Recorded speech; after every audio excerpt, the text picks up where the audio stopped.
কি মনে হয় সারাক্ষণ পক পক পক পক হাঁসের মতো পক পক এতগুলা দাঁত বের করে মানে কতগুলা কথা বললেই কি আমি রাজা রানী হয়ে গেলাম? অপু বিশ্বাস নিজেই তো বুবলির নাম নিয়ে ভাইরাল হচ্ছে। সো আপু আপনি পেজ খোলায় আর লাইভে আসা ওই বুড়ি কুটনি ধর্ম ব্যবসায়ী মহিলা হিংসায় জ্বলে পড়ে যাচ্ছে, ওই মহিলা চাই আপনাকে আটকাতে।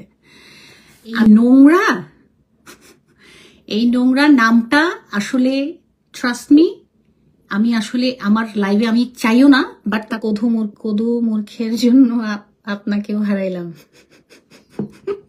কিন্তু যাদের ধরেন হাজবেন্ড নাই, যাদের ধরেন চলার কোনো ওয়ে নাই, কোয়ালিটি নাই, এডুকেশন নাই, যাদের ব্যাকগ্রাউন্ড নাই, মা বাবা ভাই বোন যাদের নাই কারো, তারা কি করবে? যাদের কাজ করার কোনো ক্ষমতা নেই, মা বাবা ভাই বোন সবার চিরদিন থাকে না, ট্রু, বাট যাদের নিজস্ব কোনো কাজ করার অ্যাবিলিটি নাই, যোগ্যতা নাই, যাদের এডুকেশন নাই, যাদের টাকা নাই, কিছু নাই, ব্যাকগ্রাউন্ড নাই, তারা কি করবে? তারা একটা নীতিতে বিশ্বাস করে, চলেন কিছু একটা দেখাই, লোক জমবে, কিছু পয়সা পাবো। আমি আসলে একটা আপনাদের সাথে আমার একটা গ্যাপ হয়ে গিয়েছে কয়েকদিনের, বেশ কয়েকদিনের, কারণ as you guys know my Facebook page was hacked and এটা আসলে খুব দুঃখজনক একটা ঘটনা। পাশাপাশি এটা কি বলবো আসলে, কিভাবে এটা সবাই আমার মনে হয় আমি যেভাবে জানি আপনারাও সেভাবেই জানেন। Okay, hello Jimmy, hello hi Jimmy.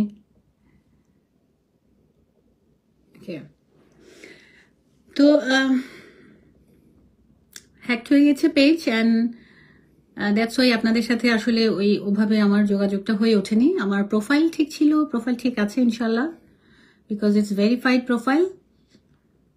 Are not only আমার ফেসবুক হ্যাক হয়েছে, এটা আমার ফ্যামিলি মেম্বার্সদের অনেকের, লাইক আপনারা জানেন আপনাদের পছন্দের আপনাদের ভালোবাসার বুবলি আপুর যে ছেলে শেহজাদ খান বীর, শেহজাদেরও আসলে পেজটা হ্যাক হয়েছে।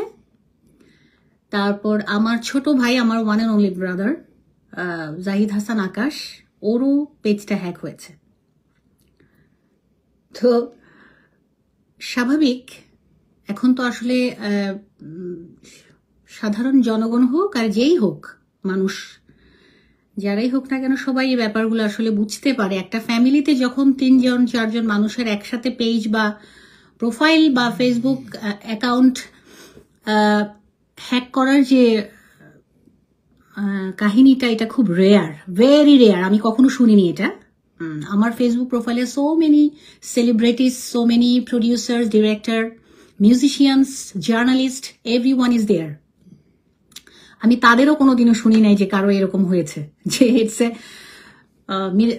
এ কি বলবো, খুব দুঃখজনক বলবো, খুব লজ্জাজনক বলবো, নাকি খুব মানে ঘৃণিত একটা অপরাধ বলবো, যে এটা কারো ইন্টেনশন বা কারো প্ল্যানিং থাকে যে কারো পুরা ফ্যামিলি মেম্বারদের সবার একসাথে করবে। সো এটা it's happened already with us. তো আমার এই ঘটনাটার পরে একটা ব্যাপার চট করে মাথায় আমার এসেছে। এসেছে কোন ব্যাপারটা, সেটা হচ্ছে যে হাউ কাম যারাই করেছে, যেই করেছে, how come people are so insecure about us. দেখেন, আমি আপনাদেরকে একটা কথা বলি, only 8 people is just watching me and now আমি এই পেজটা নতুন স্টার্ট করার পরে there is something, I know কতজন পর্যন্ত অ্যাটেন্ড করেছেন, কারণ সবাই যখন আমার ওই পেজটা ছিল, দ্য প্রিভিয়াস ওয়ান, আগের পেজটা যখন ছিল, তখন ওখানে সো মেনি পিপলস ওয়ার, অল্প কিছুদিনে পেজটা ওপেন করেছিলাম। অ্যান্ড এটা আমার কখনোই, এত বছর আমি যে আমার ক্যারিয়ারে কাজ করেছি, গান করেছি, এত প্লেব্যাক, আমি চলচ্চিত্রে এত গান গেয়েছি, কোনোদিনও আমি আমার পেজ ওপেন করিনি, কোনোদিনও আমার প্রোফাইল নিয়ে বা কোনো কিছু নিয়ে কিন্তু আমি এতটা কনসিয়াস, আমি আপনাদেরকে আগেই বলেছি যে দেখেন, this is not my intention, this is not my, এটাকে কি বলে, এটাকে কি বলে আপনার যে this is not my profession, this is not my target, যে আমাকে একটা পেজ ওপেন করে লোক জমিয়ে এখানে খেতে হবে। আসলে ব্যাপারটা কিন্তু এটা না। আপনারা যারাই এই ধরনের চিন্তা ভাবনা করছেন বা কেউ মনে করছেন, this is totally absurd bullshit. এই চিন্তাটা একদমই, কারণ আপনারা কিছু কিছু কারণ আপনাদেরকে আমি বলছি কেন this is not my target. দেখেন, আমার যদি ইন্টেনশন থাকে বা থাকতো যে আমি ফেসবুক পেজের মাধ্যমে এখানে ফ্যান ফলোয়ার্স বাড়িয়ে কিছু কারণে বা কারো নাম নিয়ে বা কারো কিছু দেখিয়ে আমি ফলোয়ার্স বাড়াবো, অ্যান্ড আমি এটার বসে বসে মাসে মাসে কিছু টাকা পাবো, এ ধরনের যদি আমার কিছু ইন্টেনশন থাকতো, ওয়াই নট বিগত দিনগুলো, প্রিভিয়াস ইয়ার্স, আমি যে এত বছর কাজ করেছি, যখন আমি on the spot, on the industry যখন রেগুলার কাজ করেছি, তখন কেন নয়? আচ্ছা, বুবলি আমার ছোট বোন, ও কাজ করেছে গত 16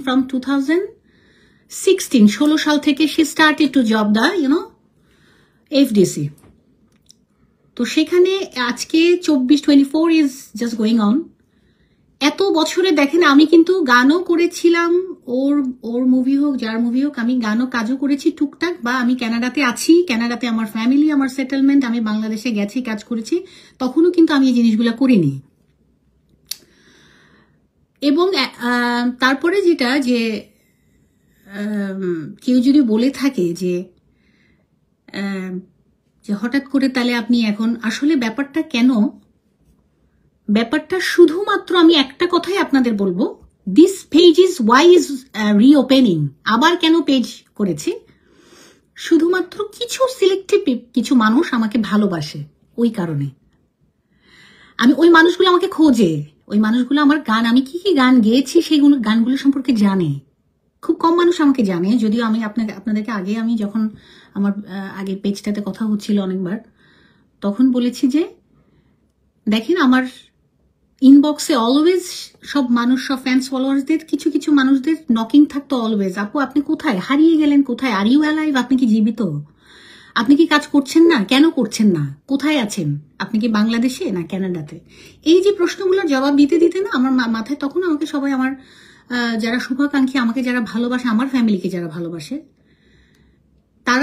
তাদের জন্যই কিন্তু আমার এই পেজটা খোলা। নট আমার এখানে মিলিয়ন মিলিয়ন পিপলদেরকে একটা ওই যে ড্রামাটিক কোনো নাটক দেখিয়ে, সিনেমা দেখিয়ে, বা মিথ্যা কোনো অপপ্রচার করে ভাইরাল হওয়ার চেষ্টা করে, হিট হওয়ার জন্য কিছু যে করে আমি লোক জমাবো, আসলে কিন্তু এটা ইন্টেনশন আমার কখনই ছিল না, এখনো নাই। তাহলে তো অনেক কিছু আছে, যেরকম অনেক রিটায়ার্ড যেসব মহিলারা, বয়স্ক মহিলা ধরেন, যারা যা কিছু করে করে বেড়াচ্ছে, পিপলদেরকে নাচাচ্ছে, পিপলরা আবার এগুলা নিয়ে আবার খুব মজা পাচ্ছে, এবং তারা জানে, তারা দে ডু বিলিভ যে এগুলা করলে তারা হিট হবে, তাদেরকে কেউ একজন মনে রাখবে, তারা কিছু পয়সা পাবে মাসে ভাত খাওয়ার। ব্যাপারটা কিন্তু এরকম না। দেখেন, I am belonging a nice family, I have a family, আমার হাজব্যান্ড আছে আলহামদুলিল্লাহ, আমার বাচ্চা আছে, আমার ফ্যামিলি, মা বাবা ভাই বোন সবাই আছে, আমার সারাউন্ডেড পিপল, আমার ফ্রেন্ড সার্কেল আছে, যারা ফ্যামিলি মেনটেন করেন। এখানে ধরেন যারা আমাকে এই মাত্র আমাকে যারা দেখছেন, তারাও ডেফিনেটলি কারো ওয়াইফ, কারো বোন, কারো মা বাবা আছে জীবিত। কিন্তু যাদের ধরেন হাজবেন্ড নাই, যাদের ধরেন চলার কোনো ওয়ে নাই, কোয়ালিটি নাই, এডুকেশন নাই, যাদের ব্যাকগ্রাউন্ড নাই, মা বাবা ভাই বোন যাদের নাই কারো, তারা কি করবে? যাদের কাজ করার কোনো ক্ষমতা নেই, মা বাবা ভাই বোন সবার চিরদিন থাকে না, ট্রু, বাট যাদের নিজস্ব কোনো কাজ করার অ্যাবিলিটি নাই, যোগ্যতা নাই, যাদের এডুকেশন নাই, যাদের টাকা নাই, কিছু নাই, ব্যাকগ্রাউন্ড নাই, তারা কি করবে? তারা একটা নীতিতে বিশ্বাস করে, চলেন কিছু একটা দেখাই, লোক জমবে, কিছু পয়সা পাবো। এটা কিন্তু ওপেনলি তারা বলে বেড়াচ্ছে। এরকম হলে আমাকে নিয়ে যত ট্রোল হবে, আমাকে নিয়ে যত নাটক হবে, আমি কিন্তু তত হিট। এই যে অশিক্ষিত কনসেপ্টটা, এটা কিন্তু আমার নেই। আমি আপনাদেরকে ভেরি ক্লিয়ার করার জন্য এই কথাগুলো বলছি। তো ব্যাপারটা এটাই যে আসলে আমি আবার রিওপেন, এখানে যে কয়টা মানুষ আমাকে, আমার ফ্যামিলিকে ভালোবাসবে, প্লিজ সে কয়টা মানুষই থাকলে আমি খুব খুশি। I don't have any planning to make million viewers to get some paisa. No way, because there is another way. আমার আরো ওয়ে আছে, আমি কাজ করতে পারি, আমি এডুকেটেড, ওয়েল এডুকেটেড, আমি বিলং করছি, আমার হাজব্যান্ড আছে আমাকে হেল্প করার, আমার আমার সার্কেল আছে, আমার কাজ আছে, সুযোগ আছে। দেখুন, একটা শিল্পী, গানের শিল্পীর কথা